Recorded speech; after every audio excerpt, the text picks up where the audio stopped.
Yo, what's up? What's up? What's up? What's up? Welcome to One Crack News yet again. Here we are again. Another segment. Now, you can get to chime in, especially we have people from all over the world, the country that come over and contribute whenever they get a notification. They come through, they contribute, they show love, they give their expertise and their thoughts. Um, this wasn't a stream yard, so can comment in the comment section, and we could just go from there. But mm, neck hurt. I gotta get ready to get out of here soon. I gotta make it up to some people from yesterday. What's up, Nicole B? But sometimes love and business don't work, and a lot of people believe if some that you guys start a business together, it goes down that road, and it's ultimately going to work out. And these are the factors. I've had a business with a partner. We weren't in love or married or anything like that, but we tried to do business together, and it just wasn't going to work out. Let's just say that wasn't going to work out at all. Not that the fact that she was the boss of the business and I was just a partner, and it was really me helping. I basically had a consulting job in her big company rather than so the partnership and ownership in a company that's not making any money is like you're working for free. And so I'm doing all this work and seeing that she's doing less of the work that doesn't really benefit me. And that put a strain on what we were doing. So as dating and stuff. So it does have a effect.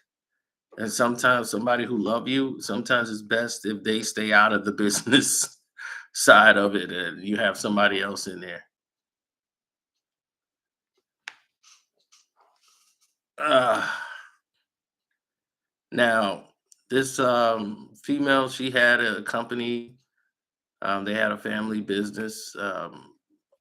It was called Braxton, but she had to transition the company into her own name.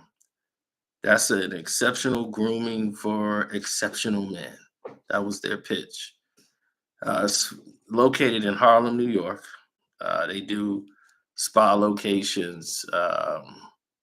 They've been going since 2006, and they closed in 2009 after 3 years of opening because they had to realize the high cost and the price of doing business. It all seemed so simple back when it started. You flipping through the men's magazine, and her and her husband, Anthony Van Patten, they were inspired. Their eyes was opened up, upscale location, and they start targeting men of color in like 2006, and they opened up the Braxton store, and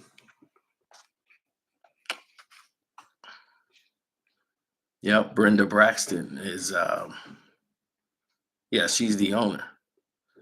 So during that time, they located in a green development area over in Harlem. So when they did that, the salon had offered them like all these services, but you got aisles, shelves, manicures, pedicures, facials, and all this custom VIP transportation as well as stocked hair that they have in there. They got like stocked hair and all this stuff. So Braxton was starting a on a Broadway and a revival on the music in the music of what is that musical that was out there? Chicago. That's what it was called. Chicago. And it was in New York. But the actress, you know, was going on and doing all this stuff in her spare time. She was worried about the business. Even though she's doing Chicago and Broadway, she still got to worry about her company. So her dream can become a reality. And this is why I always told you, if anybody out there, you have thoughts, you have dreams, you have to bring it into reality. It's just like Nightmare on Elm Street, Freddy Krueger, right? He's a dream. He's not real until you bring him into reality. Then you can hurt him, right? You have to bring your dreams into reality. You have to write things down.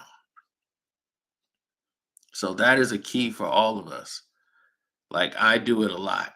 I write the stuff down. Like, before I didn't, and I would forget like what could have been $1 billion idea. I'm still trying to remember this years later. I'm like, what was I thinking? And I know it was good, and I lost it. And it bothers me sometimes that happens. But you have to write things down. You have to bring them into reality. If you don't bring them into reality, you're going to be forced to try to scram. And yeah, it's a rough go at it. Yeah, so when her company not really doing as much as they could, her dream song turned into a dismal reality. So she had to close in November. I think it was 2009. She had to close the business down. So she closed it down. It was mismanagement, improperly logging in hours, and just rising costs is plaguing the business. She's not there to really run the business the way she wants to. And when you have somebody that's there, but they can't oversee the property the way it needs to be overseen, you have a lot of problems when you just can't be there because you have to do your job. You're on Broadway, you're doing what you got to do, and you got to trust that your partner has your back. So sometimes love and business don't really mix in these situations. Braxton and her husband, Van Patten, shared the same vision. And sometimes, that's more important. You and y'all have to share the same vision and be able to implement it. It has to be the other person's vision as well as yours. If not, the person, you could still love them and they don't have to be in the business.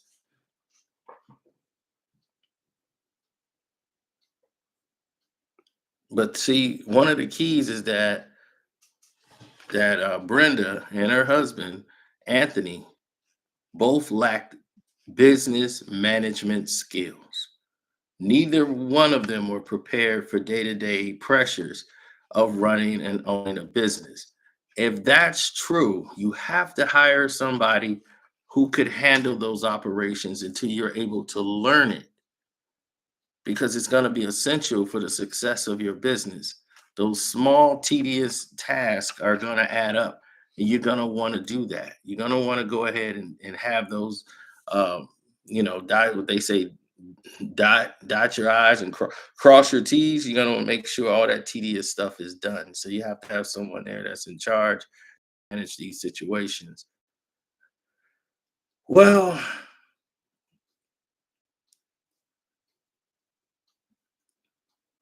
right. So her and her husband, they moved into what they would call a me against the world attitude. They had some thinking to do. They have to learn as they went along. It was a rough road for them because they took a rougher avenue than anything you can ever imagine.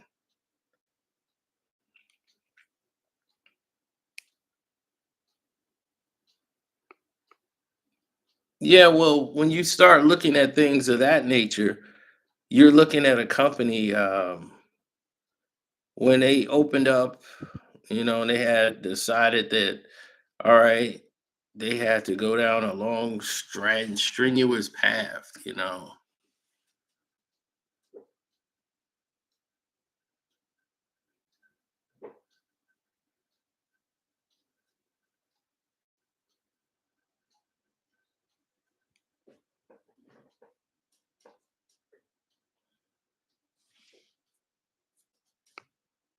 Well, that could be said for anyone.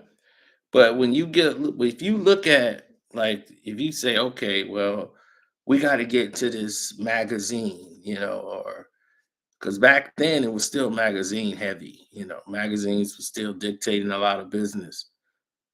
So they said, okay, well, the sales are generating about 250,000 in revenue in 2008, but it's most of 2009 averages, they had about 2,000 clients, and because of the overspending, Braxton was soon scrambling to pay the mortgage, the landlord, the creditors, as well as making sure payroll and forcing the business to continue was just strenuous. It was too much going out and not more coming in.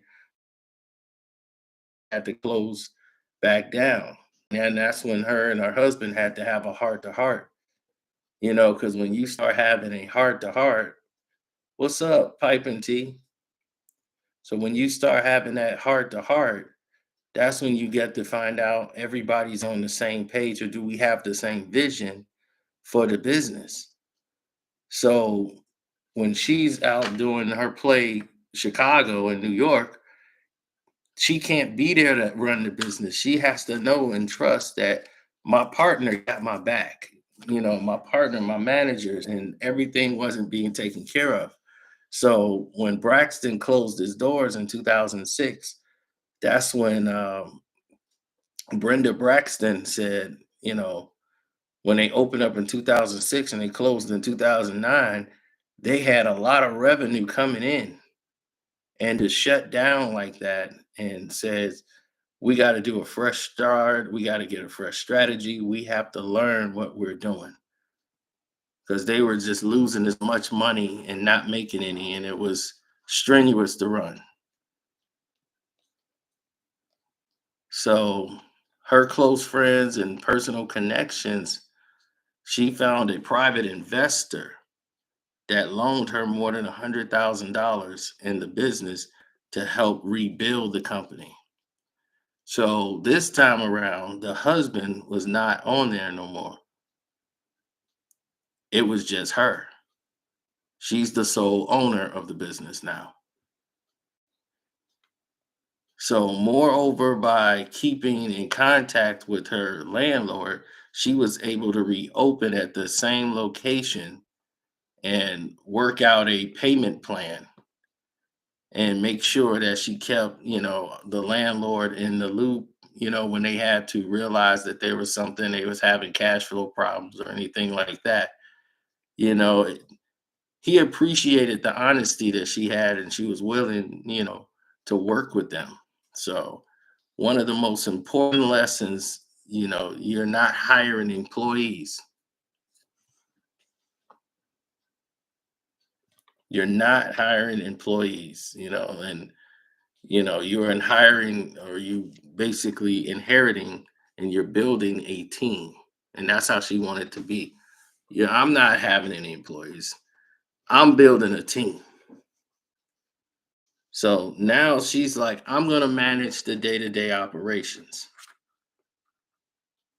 So she comes in there and starts managing the day to day operations now. Because after she went through all the stuff beforehand, she now seems to understand it a lot better than when she did before. Because that's what you really want in your life, is to be able to be hands on sometime, to see exactly what's going on, and how things should look, how it should go. So she secured a team of financial, marketing, and management structure. This would ensure that she had accountability in budgeting, and her financial officer, she had for all the audits, monthly spending. She had all of this in place now. So now the second time around, she's not, worried about people taking care of these responsibilities, because she built a good team around her. So now, with all of this budgeting and spending that she was doing, now she had to learn by trial of fire. So while Braxton, she was doing all this stuff and was hopeful for success, and this strategy she got, something that was key for her in the growing process. It was like starting all over again. But this time, she knew exactly what she was doing, and the business started to grow.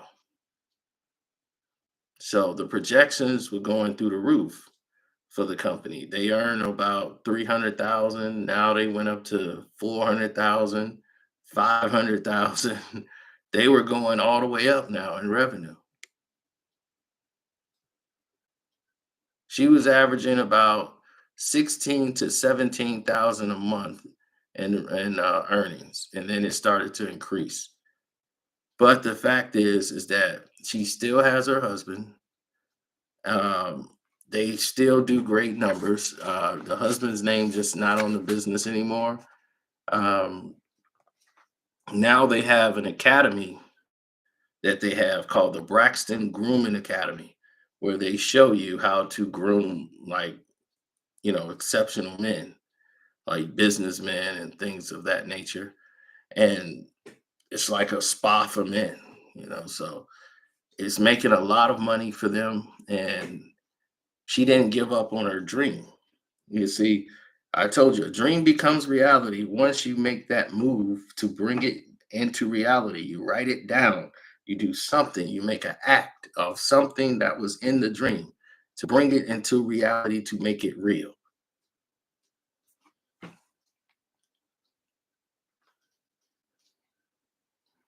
Everybody has that dream. We all need a team.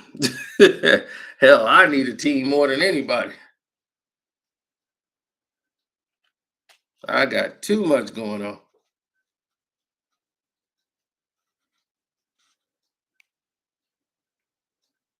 Yeah, I had to fire, man. I didn't fire so many people just this year and had to hire people. And then the company I was hiring, they fired the people. So because I couldn't hire them, I was going to fire the entire company that I was outsourcing to help with a project. And I ended up having to let some of them go. We had to have these Zoom calls like every week, and they don't really understand what you're telling them. So you're basically teaching them like what you do and the process of that. But just because your business failed the first time out don't mean you can't start again with the same business. And you just now you have the experience. You probably can learn a lot more. Before, her and her husband, even though they love each other, they had to have that heart to heart conversation and say, okay, for the business, this is the best way to do it. I can't go, I can't go and do this business if we not sharing the same vision.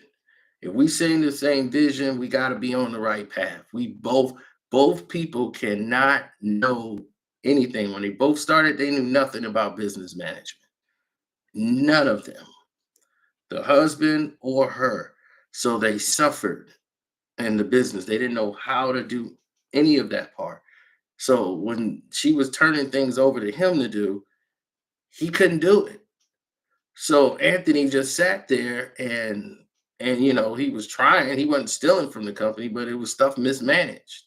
It was just a mess. And then it costing them tons of money in back rent and all this stuff. So she had to just eventually close her doors. So now she was back bigger than ever when she came in with a fresh start, with a fresh strategy. She didn't just come in and just say, I'm just going to open up and go back to the same old process. She came in with a strategy. So that strategy opened the door for her to have a lot of success. Is Anthony gay? I don't think Anthony Van Patten is gay. I don't know the man, but no, I don't think her husband is gay. I know that's the new thing now, but I don't know.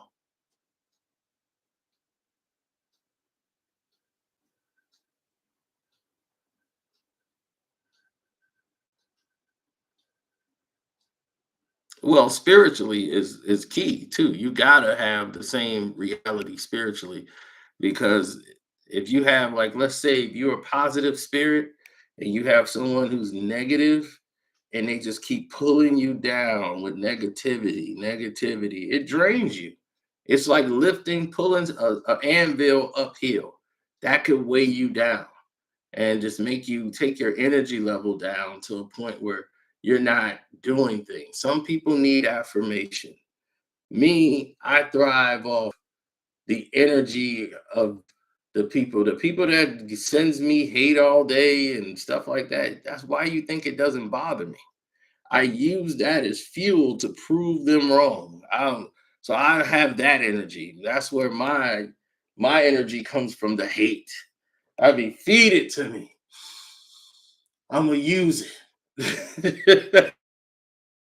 So, other people can't function like that. They need to have affirmation all the time, or a lot of it needed to empower them. They need, that's the energy they need.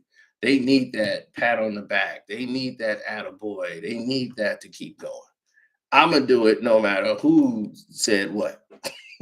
Who, no matter if they patted me on the back or they hated it. If they hated it, that's it. It's that way.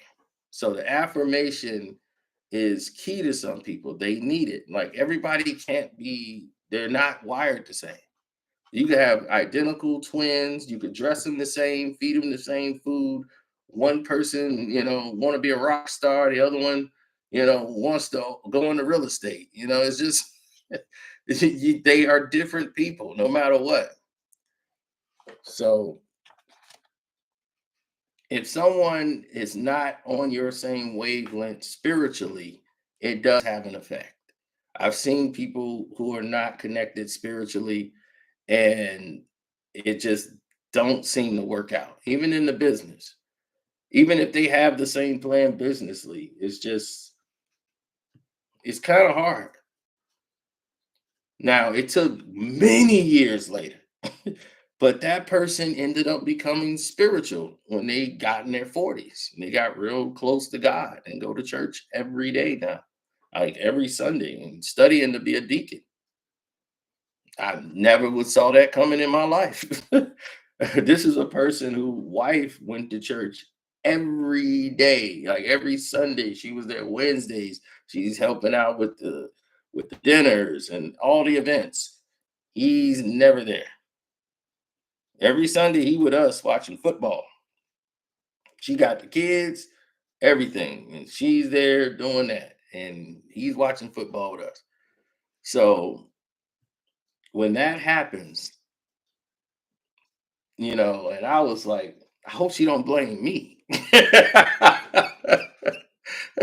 I'm just like, oh, she don't blame me, you here, because I'm not doing anything. It's your choice. He didn't make an appearance once for like years. So we're talking like 20 some odd years, man. So I don't know what happened. I guess it was the epiphany of his life was changing, and it was time to, it's almost like grow up. You getting to the age now where all your buddies you hung out with are married to, they moved on, they're doing different things. Kids are having kids. So it's like, man, you can't, the days of running around is over. That's the running out to party and hang out and at the bar, that stuff is kind of over. You're not the single guy no more. You gotta you have to adjust to this new lifestyle. And this new lifestyle is gonna be the new you. And he just found God. He went to church with his wife and just he sees it all now. So he's really into it. And I'm happy for him. He actually has a book. I wish I had it up here. I got it downstairs. I got a couple copies of it. He's got children Christian books that he made. I'll give one to you, LNS, Pipe and Tea, when I see y'all. I'll give it to you. Yeah, he's studying to be a deacon now. He's all about church now. Doesn't drink anymore. Don't Gave up drinking, smoking, everything. And I'm you talking about falling out of a chair? I'm about to fall out of my chair.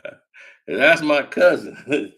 So I'm like, I'm about to fall out of my chair when I saw when with him. So he did all the illustrations in the book. I thought I had one up here. And Strictly that be in the chat, he wrote this book. He wrote this book of poems. I don't know if Strictly's here now. Is he in the chat? This is the book he wrote, and he sent it to me and put me in the book. He wrote the book of poems called Politically Correct by Strictly Yours. He said, I remember. Yep. Strictly wrote this book of poems and used me and said I was a motivation for him. And I thanked him for that and sent me a book. Actually, he's lucky this book got to me. he thought my address was on something, and that wasn't my address. That was the address to the post office. And I just like, he's like, I sent you a book. I'm like, to where? How do you have my address? He didn't. He sent it to the address that was on something else. And I was like, oh no, that's not coming to me. Good thing I went to the post office and I was like, did y'all just get a bind? And they was like, oh yeah, here it is. It was addressed to the post office.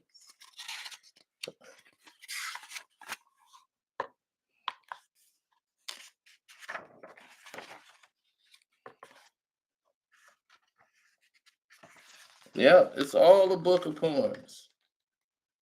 And I used to write poems in high school.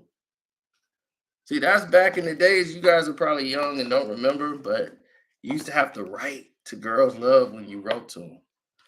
And we used to just write all the time. There was no cell phones. I know. Sound like hell, doesn't it? No cell phones, no text messages. You had to actually communicate. And I used to write poems, and girls used to love that. Yeah, I was really good at it.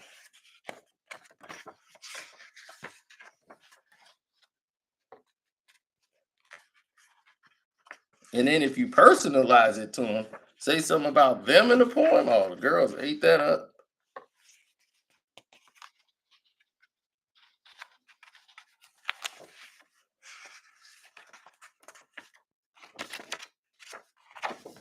Oh yeah, I know, LNS. You a romantic all the way. you, you love that romantic stuff.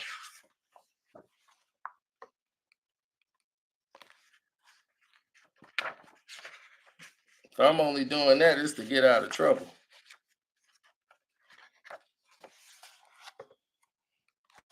Man, looking at all Strictly poems, everything he got in. This is nice.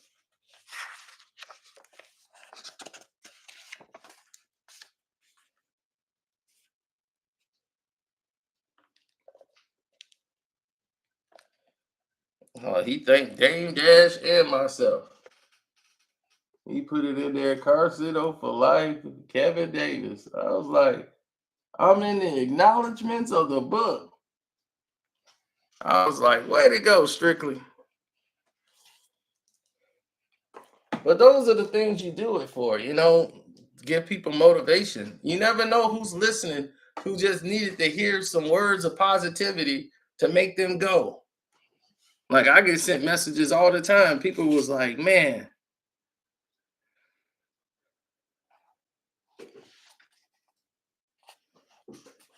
yeah, that's the power of prayer. You ain't lying. My cousin is the power of prayer. He is the living example of power of prayer. And we talking years of persistence.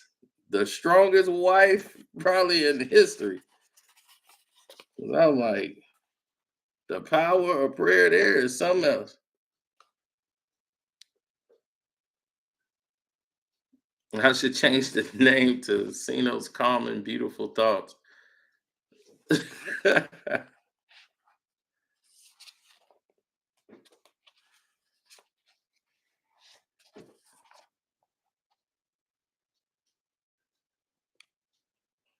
Well, Caitlin Clark is a rookie.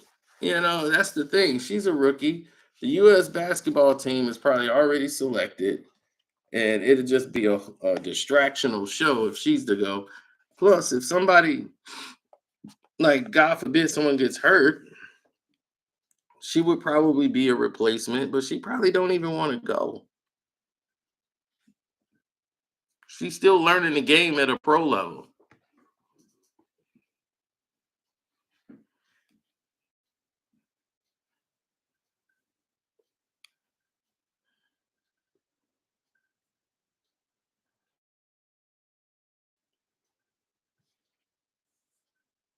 No, love and business, sometimes it don't go together, you know? My first business I had was an icy cup. I was making icy cups as a kid, and I had my cousins in it. The same cousin that I was talking about as a deacon now. We kids, but I'm like old enough. I'm older than them, so of course they not gonna understand business. But I had a kind of a sense as a kid how to run this business. I'm like, we have nothing on our block, so let me go ahead and I figured it out real quick. Like for the cups and the cost, the person two doors down worked at this company called Sweetheart over in Ford City. They had the Sweetheart Cup Company, and she worked there at that plant, and she always brought home cups. The mom. So I was like, man, they have none but these cups, them paper cups. So I was like, man, let me get those cups. Let me get a stack of those cups, and that's saving me. So they gonna try to negotiate. They saying they should get, because it's my friend's mother. So they tried to negotiate and said we should get free icy cups. We shouldn't have to pay. I was like, they was like, well, they did give us the cups. I'm a hard negotiator. Even as a kid, I'm like, give me that. No, y'all ain't getting no free. Well, no. He's like, well, then you ain't you gonna get your own cups. I'm like, fine. I hung up the phone. Hey, you supposed to be my friend. I'm trying to get everything for free. As a kid, I'm negotiating. My cousin was like, yeah, that does make sense. I was like, what are you doing? Give me that. So I ended up making a deal with them and giving them a price. I'd be like, all right, instead of a quarter, y'all pay 15 cents. So I was I was negotiating even as a kid, but that taught me how to deal with people even as a young kid. And my cousins, them were younger than me. I had we had a Rolodex back then. So we had this little Rolodex that had everybody's phone numbers and addresses on it. So I wrote it down and start calling people up and start telling them we had the business, like all our friends. They'll spread the word. So they start coming down, and then my cousins start running out there thinking they making sales. They like, we have the icy cup company. You want to come make some money? He was like, yeah, I was coming down here to get one. But I was good for them. I was like, let them go and get it. So after this, one goes by, the first week, like I'm like, okay, this is the first week of earnings, and they see all this change because we got all change, right? Some pennies, quarters, maybe a dollar would come in, but we have a bunch of change because we're selling icy cups, So now they're not thinking about the sugar that grandma just gave us and the Kool-Aid that grandma just gave us for the for the first batch. But now we got to use this to go buy our own. So I'm like, okay, we got to go buy our own. That's it. Like this is on us now. So I was like, I gotta take this out for the cost of the supply to go buy our own sugar. So I had to buy the Kool-Aid, the sugar to make the next round. But I'm like, they was like, well, we want to get our money. I'm like, look, if y'all take the money now, y'all out the business. I was clear. It's like, if y'all take the money out, so I paid them out of the business. I didn't even get paid the first time around because I paid them all the money. I spent all the money on supplies. So the next round, I made a cardinal mistake because they went and took the money, blew it. I got the business running fine by myself. He wants to come back in. Like, can I get back in business? And I let him back in. So now I let him back in the business. I'm sitting there making money. Now it's time for me to get paid. For the first time, I'm able to get paid. So now I pay myself, and he wasn't even supposed to get paid this round. I made sure he got some money. He wasn't even supposed to get paid. Been paid and blew his money. But out of the kindness of my heart, again, I give him some money. And then he's like, man, I got all these pennies, and he got all the coins and stuff. He got all the coins and dollars. I just got some pennies. And then my family start getting involved. Why are you cheating him? And you being cheap with him? I'm like, what? And end up closing, like, nah, shit, no more business then. If y'all can't split all the money together, I'm like, I never got paid. Like, this is the first time I ever got paid. This dude has been paid already and blew his money. I said, you know what? That's it. The business is over. But I knew then this was a mistake. Don't hire people that's not qualified. Don't take them back. And this was as a kid. My mama even said, my mama was like, why didn't you let him back in the business? I was like, I don't know. I was being kind. I was like, let him back in the business. I was being nice. My mom was like, you shouldn't have let him back in the business. I'm like, that was my fault. That was exactly my fault.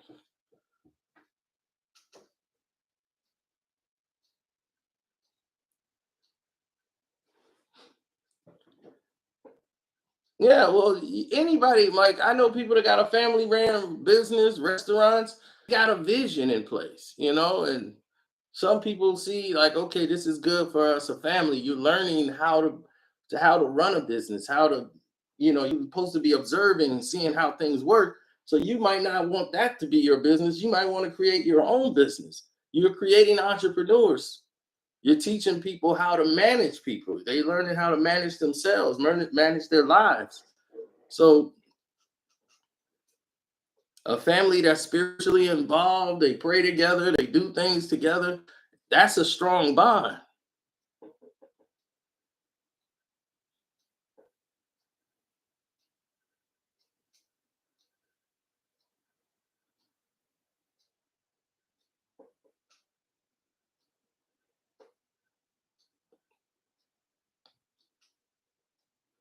Well, I picked up a lot of lessons. Like when I date women, it's not like the whole relationship was a loss. It's like you pick up things. Like one girl I dated, I told you she was the creative management department. I learned a lot from her. He said Jadine is gonna have a snowball business. Oh, that'd be cute. Like it's a lot of stuff going on. Like if you look at like my bookshelf right there would tell you, if you just look at the top of the bookshelf, it tells you the type of books that I read and go through. I've read like half of those books. Some of them I'm not finished with, but most of them I've read. You see his needs, her needs. Men are from Mars, women are from Venus. I read that. That's the Quran, the Bible, and the Jerusalem Bible there. You can compare notes. That's world history. Then you come here into the cycle of business. You got the millionaire mind, the cycle of leadership, 250 job interview questions.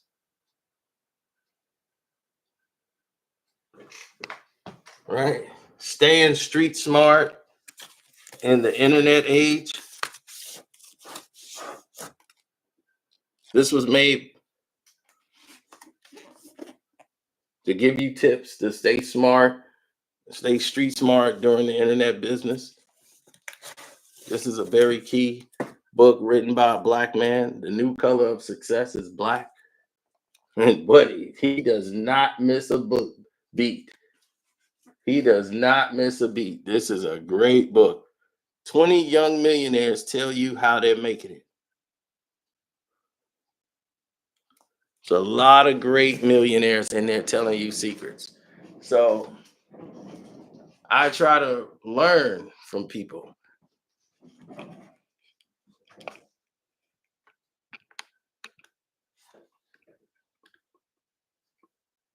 Of course, you can't make it this far without being a reader.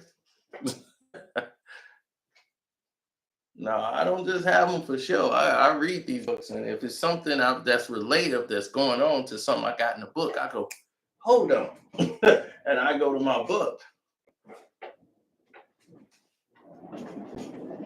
And I ran into somebody whose book is not that much money into that was put into the production of the book, but the book is very good.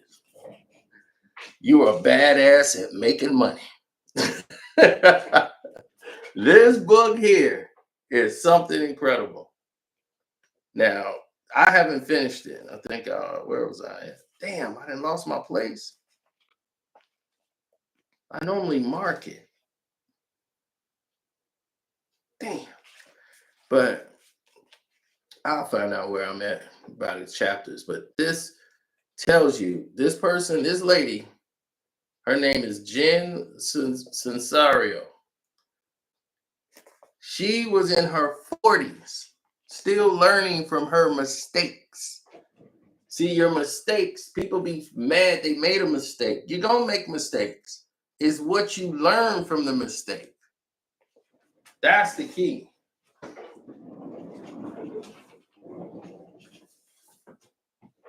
I need to do a class. Well, that's what this is. This is a free class.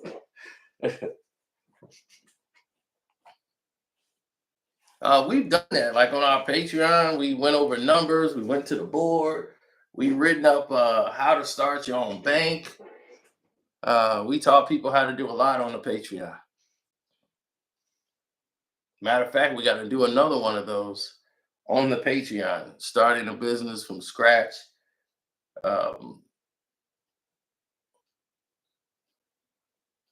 That is true. That's a very good way of putting it, too. Mistakes are discoveries. That is true.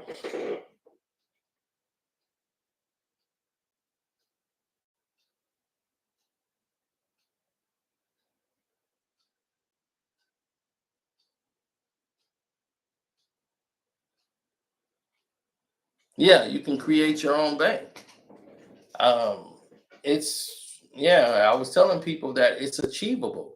That's how Chime become. It's a charter bank. It's connected to a major. But I told you this is when the economic collapse happened.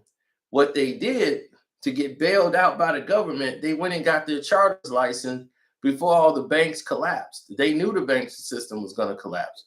So they went and got their charter license so that when they closed and they closed down the big banks, they just opened up charter banks. Now all that debt is gone and they start over fresh with a whole new bank.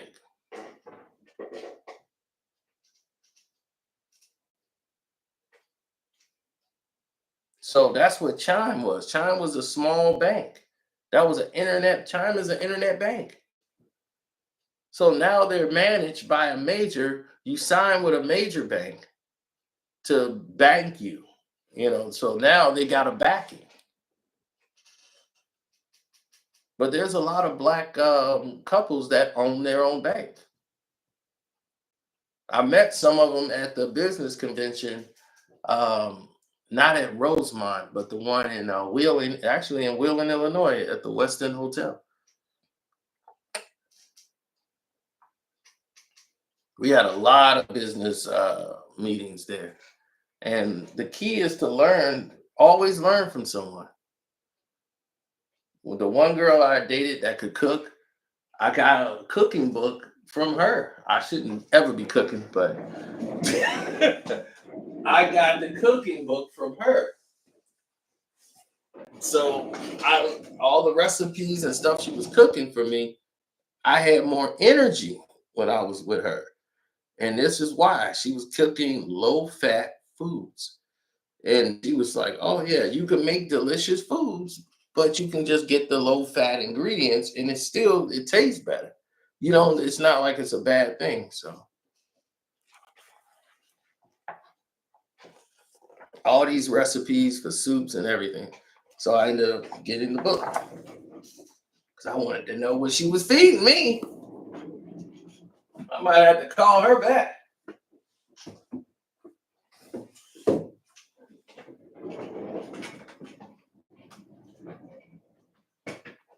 She lives in Virginia now. Celeste. She's a wonderful person, but her mind is focused on business 24 hours a day. And at that time, I was not on the same level as her. What part of Virginia? Shoot, I have no idea.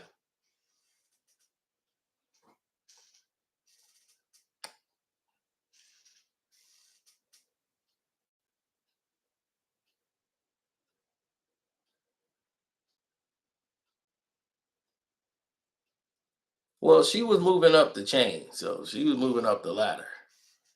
So she takes trips out of the country. She don't play around. Yeah, I'm like, I wish I had that type of job. Like she getting free trips. They like I told you, when you got your own business, you don't take vacations. You go on company retreats.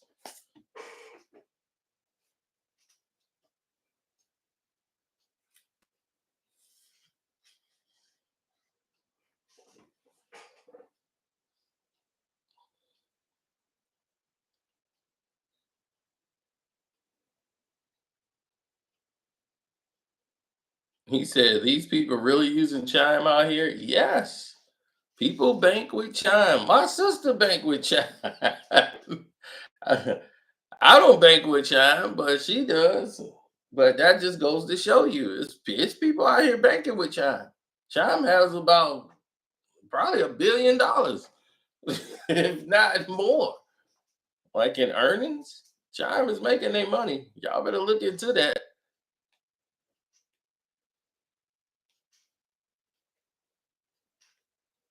But I gotta get out of here. I'm running late. I'm making the same mistake I made last night.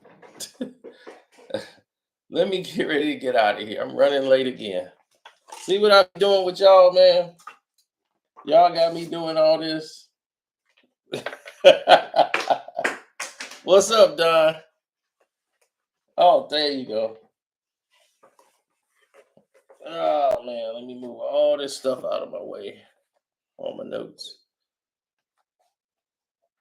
He said you get your check a day early with Chime. Oh yeah, I knew they had something like a gimmick. They did have something like a gimmick like that to get people to join. You tell black folks they can get their money an hour early, they gonna sign up. You can get my check right now. I ain't gotta wait an hour. Bet. Sign with them. I'll get my check an hour early.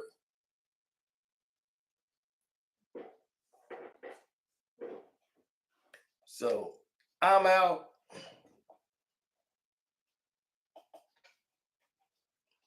Oh, it's movie time. Gotta get to the movies.